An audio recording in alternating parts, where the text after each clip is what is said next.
हिंदू समाज बांधवांची अखंड हिंदू राष्ट्र निर्माण पदयात्रा सध्या निघतीये आणि नक्की याचा उद्देश काय आहे हा उद्देश जाणून घेण्यासाठी आता आपल्या सोबत आहेत महंत राहुल मुनी महाराज. आपण त्यांच्याकडून जाणून घेतोय. काय सांगाल, आपण ही पदयात्रा सध्या काढताय, किती दिवसांची असणार आहे आणि नक्की याचा उद्देश काय असणार आहे? जय श्रीराम, जय शिवराय. अखंड हिंदू राष्ट्र निर्माणची पदयात्रा निघणार आहे. ही पदयात्रा 25 एप्रिल रोजी आरण महाकाली मंदिर येथून निघणार आहे आणि त्याचा शेवट पुणे तळजाई मंदिर येथे 4 मे ला होणार आहे. अशी 10 दिवसाची पदयात्रा आहे. ही पदयात्रा एकट्याची नसून सकल हिंदू समाज बांधवांची आहे.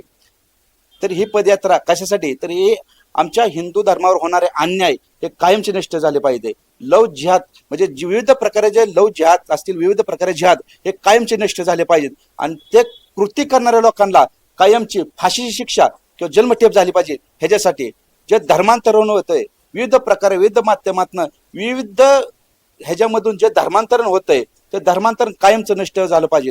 आणि आमच्या गोमातेला जे राष्ट्रमाता दर्जा दिलाय तरी आपल्या महाराष्ट्रामध्ये जे कत्तलखाने चालू झाले आहेत ते कत्तलखाने हे कायमचे नष्ट झाले पाहिजेत आणि जो कत्तलखाना चालवतो त्याचं लायसन रद्द करून त्याला कायमची फाशीची शिक्षा झाली पाहिजे.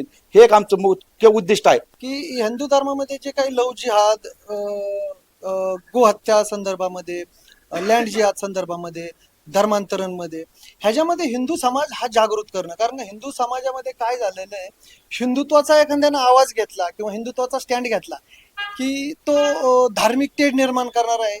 हे जे काही समाजामध्ये एक संभ्रम तयार झालेला आहे हिंदुत्वादी कार्यकर्त्यांबद्दल किंवा हिंदुत्वाचं काम करणाऱ्यांबद्दल, तो मिटवावा.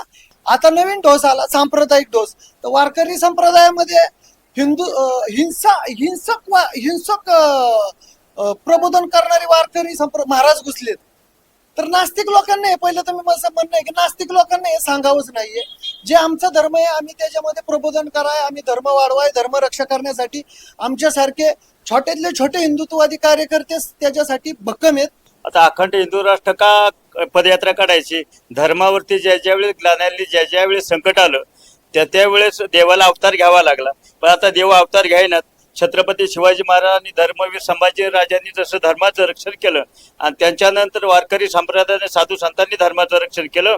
त्या अनुषंगानेच आम्ही आता राहुलजी महाराज यांच्या नेतृत्वाखाली आरण व पुणे या ठिकाणी जे अखंड हिंदू राष्ट्र निर्माण करतो ते धर्माच्या रक्षणाकरता, धर्माचं पालन होण्याकरता आणि धर्म आपल्या भविष्यातल्या पिढीला धर्म कळावा